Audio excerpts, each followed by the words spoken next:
Assalamualaikum warahmatullahi wabarakatuh. Waalaikumsalam warahmatullahi wabarakatuh. Kenalkan, nama saya Dena. Saya Nicholas. Saya Raihan. Saya Abraham. Saya Yusuf. Kami ingin mempresentasikan sekaligus membuat video tentang tugas produktif mengenai troubleshooting dan cara mengatasinya. Silakan next. Ya, saya akan menjelaskan tentang troubleshooting.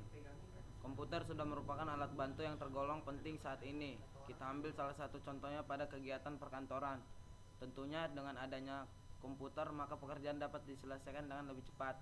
Sebagai pengguna atau pemakai komputer, tentunya kita juga pernah mengalami masalah dengan komputer. Hal tersebut dapat diakibatkan adanya ketidaksesuaian dari komponen dasar komputer itu sendiri yang biasanya berkaitan dengan software atau perangkat lunak atau aplikasinya, hardware, perangkat keras, atau brainware si pemakai komputer. Oke, selanjutnya akan dijelaskan oleh Adena. Yup, saya akan menjelaskan tentang pengertian troubleshooting komputer.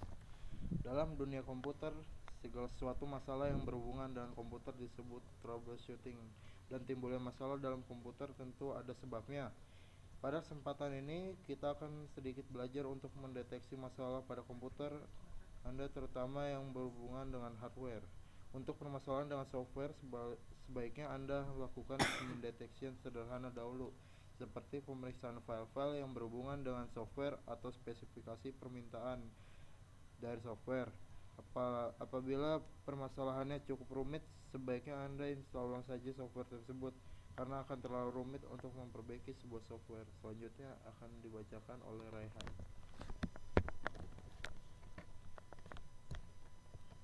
Pengertian troubleshooting komputer. Teknik dalam troubleshooting terdapat dua macam teknik, yaitu mendeteksi permasalahan dalam komputer, yaitu teknik forward dan teknik backward. Untuk lebih mengenal kedua teknik tersebut, ada baiknya kita bahas terlebih dahulu definisi dari masing-masing teknik tersebut. Teknik forward, sesuai dengan namanya, maka dalam teknik ini segala macam permasalahan dideteksi semenjak awal komputer dirakit, dan biasanya teknik ini hanya digunakan oleh orang-orang dealer komputer yang sering melakukan perakitan komputer. Pada teknik ini hanya dua dilakukan pendeteksian masalah secara sederhana dan dilakukan sebelum komputer dinyalakan. Untuk mempermudah, silakan simak contoh berikut. Setelah komputer selesai dirakit, maka yang dilakukan pemeriksaan pada semua hardware yang telah terpasang, misalnya memiliki hubungan dari kabel power supply ke soket power pada motherboard. Untuk casing ATX, kita periksa apakah kabel power switch sudah terpasang dengan benar. Teknik backward hampir sama dengan teknik sebelumnya. Teknik backward adalah teknik untuk mendeteksi kesalahan pada komputer setelah komputer dinyalakan. Teknik lebih banyak digunakan karena pada umumnya permasalahan dalam komputer baru akan timbul setelah jam terbang komputernya yang sudah banyak, dan ini sudah merupakan hal yang wajar. Dapat kita ambil beberapa contoh sebagai berikut. Floppy disk yang tidak dapat membaca disket dengan baik. Komputer tidak mau menyala saat tombol power pada casing ditekan. Selanjutnya akan dipresentasikan oleh Abraham. Tahap mendeteksi masalah. Setelah penjelasan sederhana dari kedua teknik tersebut, penulis akan membahas lebih dalam lagi ke teknik backward. Karena bagi pengguna komputer rumahan, tentunya teknik ini lebih banyak akan digunakan ketimbang teknik forward. Untuk lebih mempermudah dalam pendeteksian masalah pada komputer, ada beberapa analisa, yaitu sebagai berikut. Analisa pengukuran.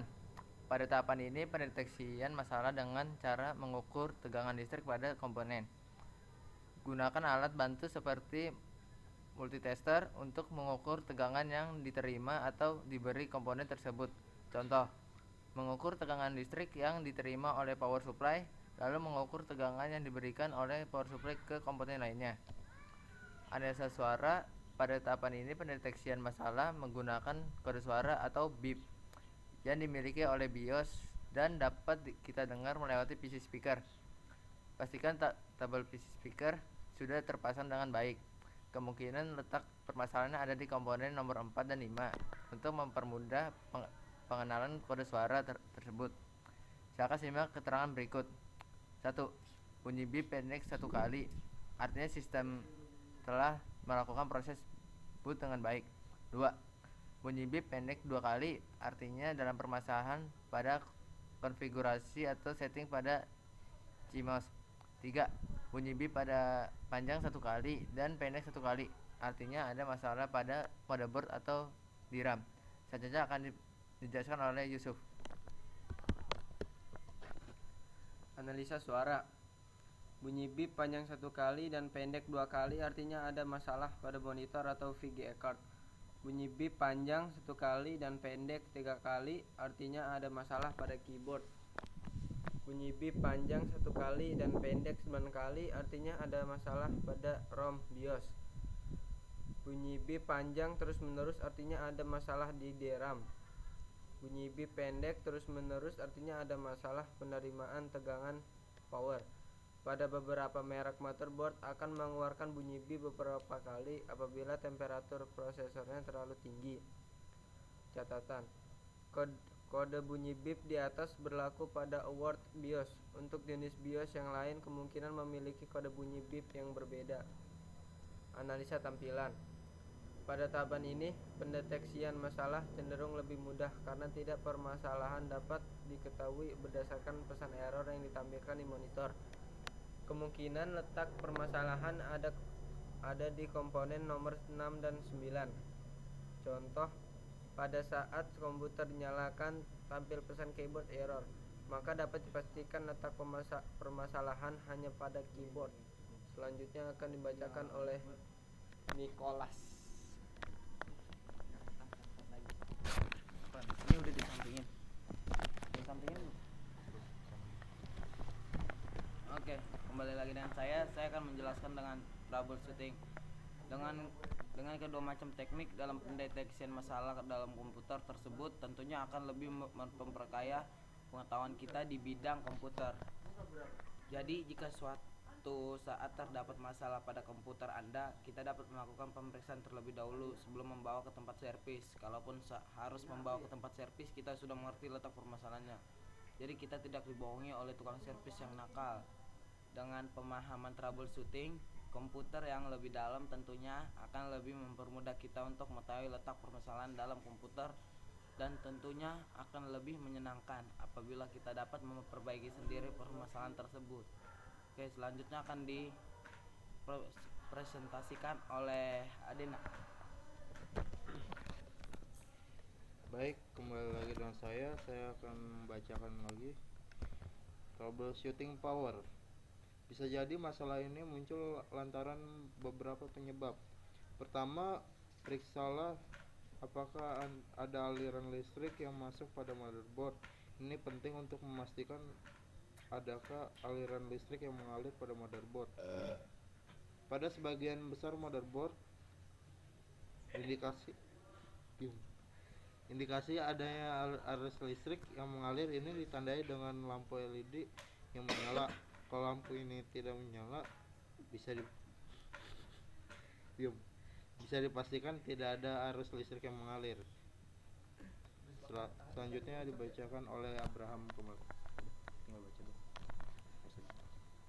Troubleshooting motherboard. Kalau prosesor dianggap sebagai otak komputer, maka motherboard boleh dianggap merupakan jantung kehidupan di PC. Sebagai komponen yang menyandang beban berat, kerusakan sedikit saja bisa membuat PC tersegan-segal pada komputer generasi awal. Komponen seperti prosesor dan RAM langsung diletakkan pada motherboard tanpa bisa diganti atau ditambah lagi. Model semacam ini dinamakan backplane. Sekian dari kelompok kami. Mohon maaf kalau ada kesalahan.